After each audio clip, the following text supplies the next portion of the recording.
So here we go. We're going to go ahead and start with calculating payments. Okay, it's going to start easier and it's going to get harder. Calculating payments. Now, the first one I'm going to show you how to do is how to calculate what's called the interest-only payment. Calculating the interest-only payment. You simply take the loan amount and you multiply it by the note rate. Remember, note rate means interest rate, nominal rate. There's three different ways that they can say it. But you're simply taking the loan amount, multiplying it by the rate, press equal. That's going to tell you the annual interest. If you want to know it for 5 years, then multiply it by 5. If you want to know it, multiply it by, I will say 60. Multiply by 5 for 5 years. If you want to know what it is quarterly, divide it by 4. But you have to start with figuring out what is it a year. To figure out the yearly interest, the annual interest, the loan amount times the rate, press equal. And that's simply going to tell you how much the interest is for a year. Oftentimes they'll say, and what is it going to be for 30 years? Then multiply by 30.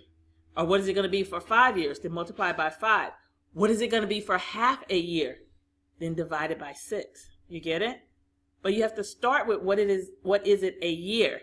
And that will be the loan amount times the rate, press equal. Here's your first problem. And you're going to do the problem, and I'll let you know when I'm ready for the answer. On a loan amount of $110,000 with an interest rate of 5.25%, what is the amount of interest that the borrower will pay in a year? Take me a few minutes, figure it out, and I'll let you know what the answer is. On a loan amount of $110,000 with an interest rate of 5.25%, what is the loan amount? What is the amount of interest that the borrower will pay in a year?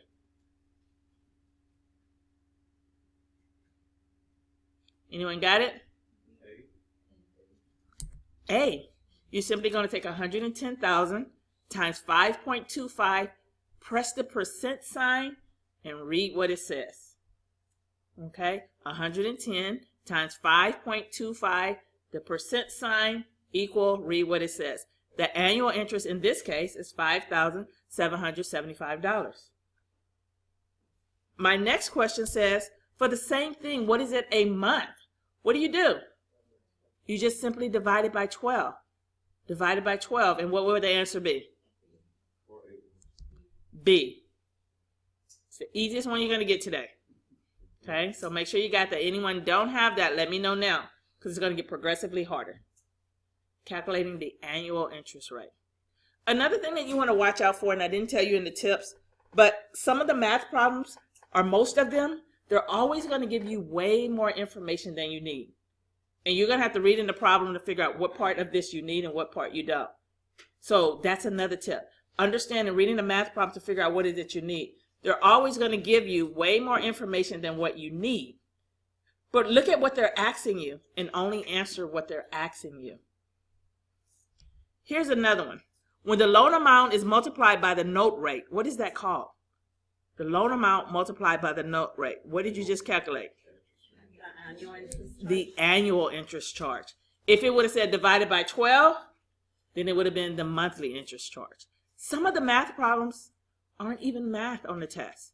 This would be considered a math problem on the test. And there's no calculations involved at all, but it's considered a math problem. Now, calculating PMI. I didn't say MIP, calculating PMI. You're going to take the loan amount times the PMI factor, they'll always give it to you, and just press equal. And that's going to tell you the annual PMI. The loan amount times whatever the PMI factor is, they'll have to give that to you, and that will tell you the annual. If you want to know what the monthly is, divide it by 12. If you want to know how much PMI they're going to pay in 2 years, multiply it by 2. But you have to start with the base formula. So here is your question. If $90,000 is the loan amount on a $110,000 home with Fannie and Freddie with a PMI coverage of 0.62%, what is the monthly PMI coverage? They're asking for the monthly. Take a few minutes, figure it out, and then I'll let you know if you're right or wrong.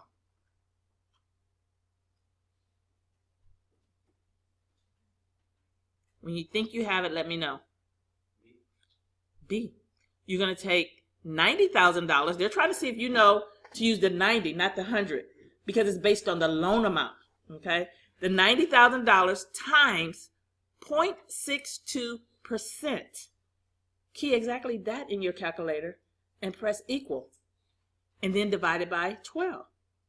You're going to take $90,000 times 0.62, press the percent sign, divide it by 12, and that would tell you the monthly PMI amount, and you should have gotten $46.50. Everybody good so far? All right.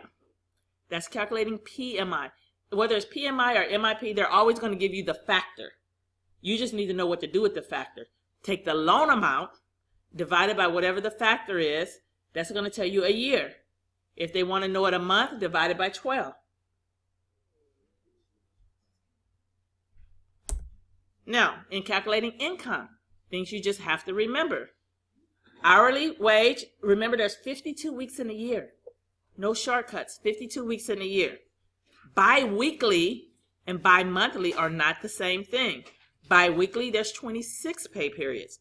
Bi-monthly, there's 24 pay periods. They're not going to remind you about this on the test. These are things you're supposed to already know. Okay, so here we go. A borrower who is paid $14.50 an hour, works 30 hours a week. How much do they receive a month? Take a few minutes, figure it out, and tell me how much would they receive a month. A borrower who is paid $14.50 an hour, works 30 hours a week. How much do they get a month? Anybody? A, B, C, D? C. B. B. Some of the things with the math problem is you're not reading. It said 30 hours a week. Most people assume that it's 40. But you have to read. The biggest thing that most people do wrong with the math problem is they're not reading. They're just thinking they already know what it's going to say. You would just take 1450 times 30 times 52 divided by 12. Okay? Divided by 12. 1450 times 30 times 52 divided by 12. And it would give you B, $1,885. In the problems, if you calculate the income wrong, all the rest of the problem is going to be wrong. And what's going to happen is in a lot of problems, you have to calculate the income before you can do the real problem. And you'll see what I mean shortly. But this next one is on biweekly. A borrower receives a biweekly fixed salary of $1,000 a month. How much is the underwriter going to count toward the loan? If they receive $1,000 and is biweekly, how much are they going to count? What did you come by? What did you come with? Biweekly. It would be D. 1,000 times 26, because there's 26 biweekly pay periods, divided by 12. Make sure you understand, again, the difference between biweekly and bi-monthly. If it was bi-monthly, it would have been 24, but it's not bi-monthly. It's biweekly. $1,000 times 26 divided by 12. Because there's 26 bi-weekly pay periods in a year. Remember, we just talked about that, the difference between bi-weekly and bi-monthly. Again, some of the math problems are just wrong because people aren't reading. People aren't reading. It said bi-weekly. It didn't say bi-monthly. How many bi-weekly pay periods are in a year? 26. How many bi-monthly pay periods are in a year? 24. Every other week means bi-weekly. Twice a month means bi-monthly. So it's just reading and understanding what it exactly is that they're asking. Now, down payment. Whenever they ask you to calculate the minimum investment, what does that mean? That means calculate the down payment. So they may not say the word down payment. They'll say calculate the minimum investment. And you'll be like, well, what is that?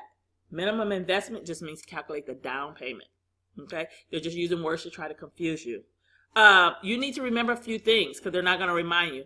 If it's FHA, you're supposed to already know that that's 3.5% down. They're not going to say calculate the FHA down payment at 3.5%. You're supposed to already know, oh, that's FHA, so it's 3.5%. They're not going to remind you about that. VA loans and USDA loans, which we'll get into later, for the purposes of the test, no down payment. I'm going to show you later when a VA loan would have a down payment, but for the purposes of the math on the test, VA loans do not have a down payment. So here we go. If a property has a sales price of $187 and an appraised value of $190, and they're getting a conventional conforming loan with a down payment of 5%, how much will the down payment be?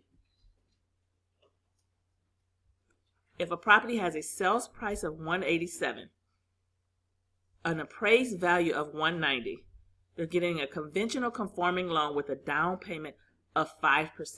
How much would the down payment be? Anybody? $9,300. Calculating LTV. LTV is loan to value. Calculating LTV. LTV is just the first loan amount. They may call it the first trust deed, the first mortgage, but it's just calculating the first loan amount divided by whatever is lower, the sales price or the appraised value, and just press equal and read what it says. I see people, and then they're still doing this, and they're still doing that. I'm like, what are they doing? Just take the first loan amount divided by whatever is lower, the sales price or the appraised value, press equal, read what it says. Simple as that. Okay? The CLTV, combined loan to value, take the first and the second, divided by whatever is lower between the sales price and the appraised value, just press equal, read what it says. LTV, CLTV. LTV is just the first loan amount divided by whatever is lower, sales price or the appraised value, just press equal. CLTV is the first loan amount and the second loan amount divided by whatever is lower, and just press equal. So here we go.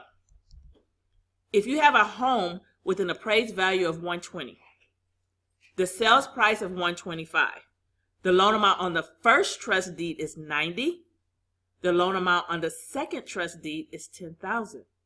You need to calculate the LTV and the CLTV. So I just gave you the formula. So you have a home that has appraised at $120.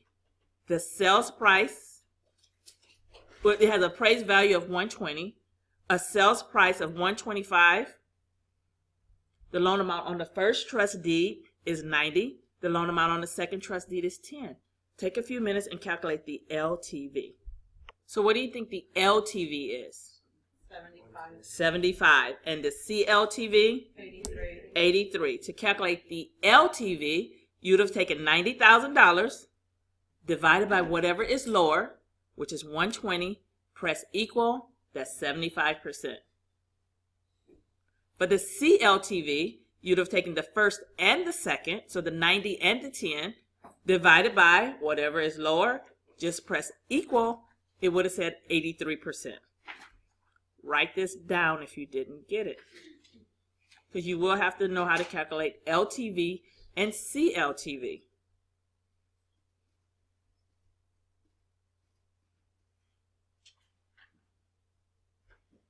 Now they may ask you, because remember all the math problems aren't actually math, it could be questions. They may ask you to give them the formula for calculating LTV and CLTV, so make sure you know those as well.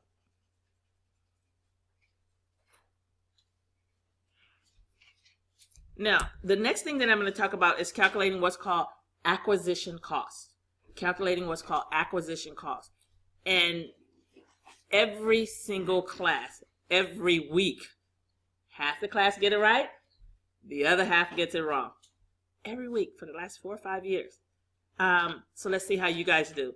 Acquisition costs is the total amount needed to purchase the property, including down payment, loan amount, closing costs, everything. Acquisition cost is the total amount needed to purchase the property. Here is your problem.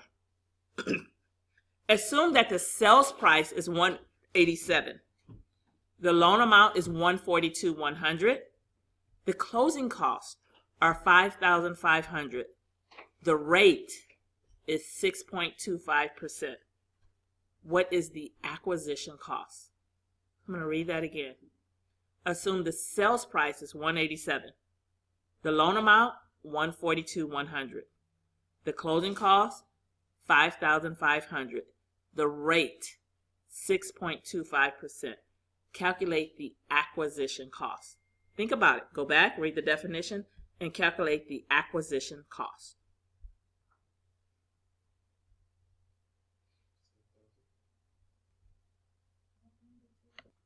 The acquisition cost. How much is it going to cost for me to acquire this property? The answer is $192,500. Well, they're selling it for $187, and I'm going to need $5,500 in closing costs. So in order for me to acquire this property, where there's loans, down payment, gifts, doesn't matter, I'm going to need to come up with $192,500. That's what they mean when they say calculate the acquisition cost. You got to think like they do. Remember, I told you they're always going to give you more in the problem than you need. That's 6.25%, not needed. You know, some of the things are not needed. Write this down. Acquisition cost. How much is it going to cost for me to acquire the property? Not how much I need to come in with at closing. Not how much my down payment will be. How much is it going to cost to acquire the property? Well, they're selling it for $187. The closing costs are $5,500. The acquisition cost is $192,500. Regardless of how I come up with it. This is what they mean when they say acquisition cost. Any questions on this? Okay, kind of throws everyone off. Yeah. But you have to know what they mean when they say acquisition cost. Okay, so here's another one on acquisition cost. And remember, I'm not there with you, so you can't ask me any questions. So what would you do? What would you do if this was the situation? And let me tell you when I'm ready for the answer. Assume the sales price is $195. The loan amount is $155,100. The closing costs are $4,500, including 2 discount points to buy down the rate to the permanent rate of 6.25%. What is the acquisition cost? What is the acquisition cost? Take a few minutes, read through it. I'll let you know when I'm ready for the answer, and we'll see if you're right or wrong. Remember, I'm not there, so you can't ask me anything. What would you do? What would you do? What do you guys think?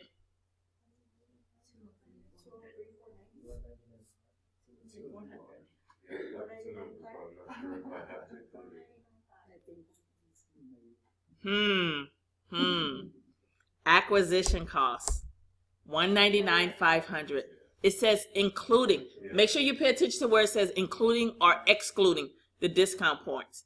It said including, meaning it's already there. So you don't need to calculate the discount points. It said including. If it would have said excluding, that 2 or whatever you guys are coming up with would have been the answer. Got it? So again, a lot of the math problem is just reading it right. What is it that they're really, really asking me? Okay? So if you didn't get this, write this down. So when you're trying to study this later, you'll know how we came up with it. Take a few minutes, write it down. $195 plus $4,500, $199,500. The discount points, they've already taken those into consideration. It says including. Pay attention to including and excluding. Remember, they're trying to trick you. If they trick you enough, you get to give them another $110, right? Who wants to do that? Go ahead. On the 2 points, is that 2 points on just the sell amount? It would have been based on the loan amount, because you're going to learn later that points are based on the loan amount. In this instance, we didn't have to calculate them at all because it said including. But if we had to calculate them, points are based on the loan amount, and we're going to be getting to that in a minute. Loan amount, okay? Good question. All right, my next one. Ratios. Calculating ratios. Front end, back end, top, bottom, however they want to call them. Calculating ratios. They're going to say calculate the her. And you're going to be like, well, who is she? The her. That's what they call the front end ratio.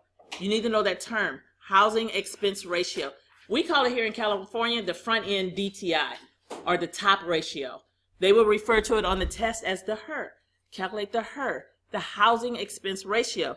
And it's simply taking the mortgage payment, the PITI, dividing it by the gross, and press equal. The mortgage payment, the PITI, dividing it by the gross, and press equal. And just read what it says. Just read what it says. The back end, we call it the bottom ratio or the back end DTI. They call it the TOR, total obligation ratio. The TOR, total obligation ratio. That's simply taking the PITI divided by the debt, all the debt that will show up on their credit report, and press equal. And press equal. So the front end is the house note divided by the gross. The back end is the house note plus their debt, any debt that will show up on their credit report, divided by the gross. Now, important things to remember when calculating the back end. You're only going to count things that will show up on their credit report. Okay? So it wouldn't be things like soccer practice dues or the light bill. That doesn't come on your credit report. Okay? And they'll try to trick you by throwing those into scenarios. It's debt that will show up on the credit report. The other thing you need to remember is if the debt has 10 payments or less, like a credit card and they only have 6 payments left on it, or a auto loan but they only have 4 payments left on it. If the debt has 10 payments or less on it, you don't count it. It's like you didn't see it. There's only one exception. If it's a lease. If it's a lease, it can have 1 payment or 100 payments. You have to count it each and every time. So again, read it. Did it say auto loan with 7 payments left? You count it. Did it say auto lease with 7 payments left? You still have to count it. Leases you have to count regardless, because they're assuming that the people are going to renew the lease.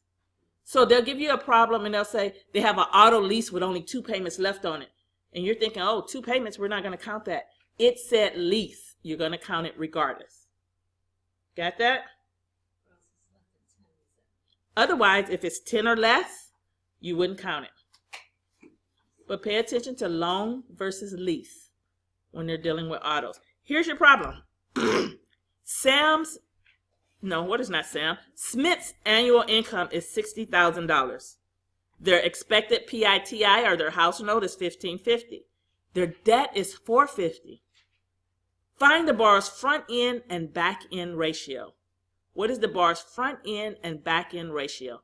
Take a few minutes, figure it out. I'll let you know when I'm ready for the answer.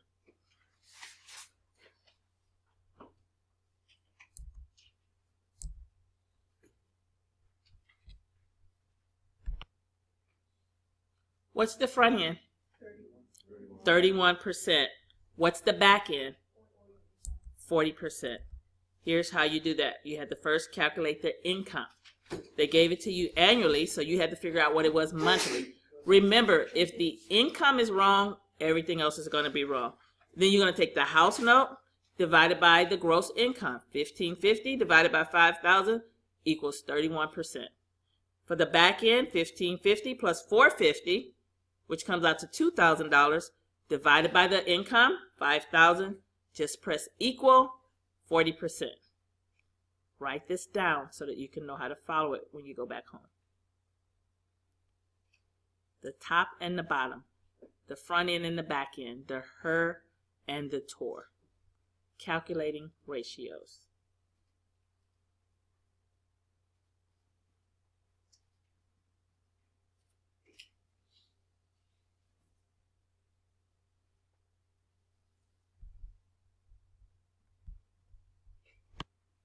So here's another one.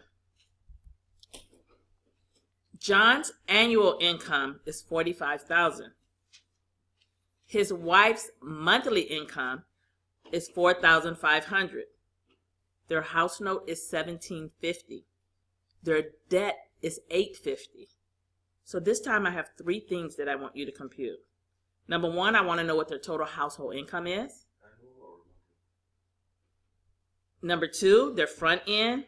And number 3, their back end. What do you need to know if you're calculating the ratios? You're supposed to already know the answer to that question. So figure out their household income, their front end, and their back end. I'll let you know when I'm ready for the answer. So what's their household income? Because if that's wrong, everything else is wrong. 8250. 8250. They gave you his annually, so you had to divide it by 12. They gave you hers already monthly, so you just added to his 8,250. Now that you have that information, you can go on to the next part of calculating the ratios. What's the front end? 21. 1750 divided by the 8250. What's the back end? 31. 32 is actually because it will round up. That's another reason why they have you use their calculators. They're already set to round up to what it needs to be. 1750 plus the 850 divided by the income, which is the 8,250. Go ahead and take a few minutes and write this down in your workbook so that you can follow along with it later.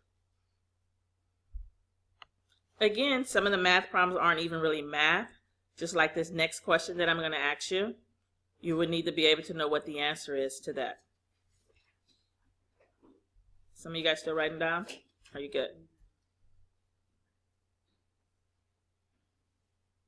So this one says when PITI is divided by gross monthly income, what is that called? PITI divided by their gross.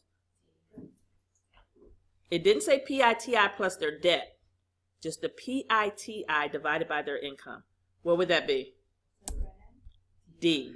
Housing expense ratio, or they could have put front ratio there, or they could have put top ratio there. That's how they come up with so many questions. Or they could have just put HER, H-E-R. You're supposed to know what that means. Now, there's going to be some problems that if you haven't memorized the ratios, you're not going to even be able to do the problems.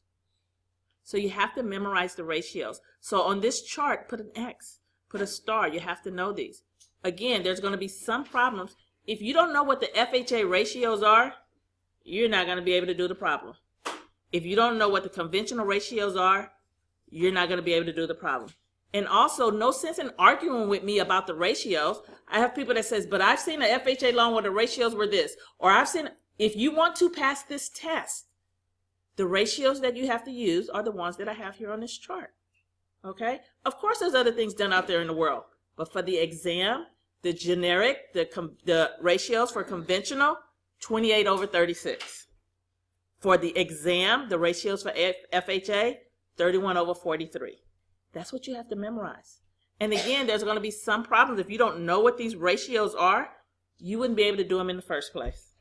And that's what I'm getting ready to show you now. The problems that you have to have memorized the ratios for them. Because if you haven't, you're not going to be able to do this. Okay? So, calculating what's called maximum mortgage payment. The reason why people get this one wrong, and I was just talking to one of you guys about this this morning, is because people don't want to follow instructions. There's 3 steps, and they're always trying to figure out another way to do it. But I promise you, if you just do step 1, step 2, and step 3 each and every time, you'll always get it right. My husband and I argue about this all the time. He will say, well, you can also do this, and you can also do that. You can probably do a lot of things. There's a lot of different ways you can get to my house. But if you go this way that I'm showing you, you'll get there every single time. Again, these are the 3 steps to calculating what's called maximum mortgage payment. Step number 1, and you have to do them all. If you want to know for sure that you're right, you need to do them all. Step number 1 is take the gross times the front ratio. In the problem, they're going to say it's FHA or if it's conventional. If you don't know what the FHA ratios are, what are you going to do? You can't do it. Step number 1 says take the gross times the front ratio, press equal. Write that down. Step 2 says take the gross times the back ratio minus the debt, press equal. Write that down. Step number 3 says look at both of those. Whichever one is the lowest, that's the answer to your problem. You have to do them all. Because when you try to do them on the test, A, B, C, D, it's going to have all of them there. Well, how do you know which one is the answer to the problem? The one that's the lowest of the 2. Step 1, step 2, step 3. Step 1 is take the gross times the front ratio, press equal. Step 2, take the gross times the back ratio minus the debt, press equal. Step 3 says look at them both and tell me which one is the lowest. That's going to be the answer to the problem.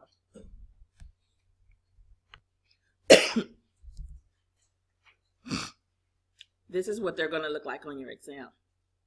Okay, so here we go. Calculating the maximum mortgage payment. A borrower earns $15.75 an hour. They work 40 hours a week. He wants to be pre-qualified for an FHA loan financing with a PITI payment of no more than what he's currently paying for rent, which is $1,000 a month. He has a truck payment of $250, a credit card payment of $25 a month. He intends to obtain a loan from his 401k for the 3.5% down. Wow, a lot of information. What is the maximum mortgage payment that he'd qualify for? Read back through it again. Figure out what information you need, what information you don't need. I just want to know what is the maximum mortgage payment that he'd qualify for a conventional loan. Take a few minutes. Whatever the problem said. Okay? So, take a few minutes, read through it again, and calculate the maximum mortgage payment that this borrower would qualify for. So, again, make sure you calculate the income correct, because if the income is wrong, everything else is wrong. Also, remember certain things, if they don't show up on the credit report, you're not going to use them, okay? You would have done the income, and then the income would have been $2,730. Now that you have the income times the front ratio, which is 31%, equals 846. Step 1, take the income times the front ratio for FHA, which is 31%, it would have been 846.30. Then for the back ratio, the income times the back ratio minus the debt, just press equal. So the 2,330 times 43% minus the auto loan minus the $25 credit card payment, you would have gotten $898.90. Step number 3, look at them both. Which one is the lowest of the two? That's the answer to the problem. All the rest of the stuff they put in that problem was just to throw you off. If you didn't get this, or even if you did, write this down, so when you try to do this again later, you'll be able to figure it out.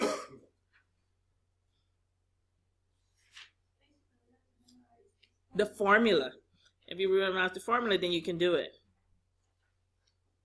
Now the next one we're going to do, that's why I want to make sure that you got this one right. The next one you're going to do, when you get the answer, raise your hand. I'm going to come check it. If it's right, you get to take a break.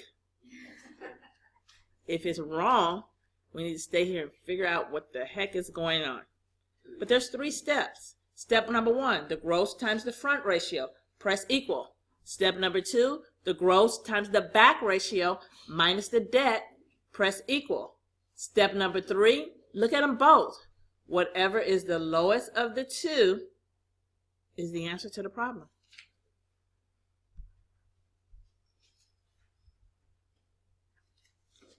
So here we go.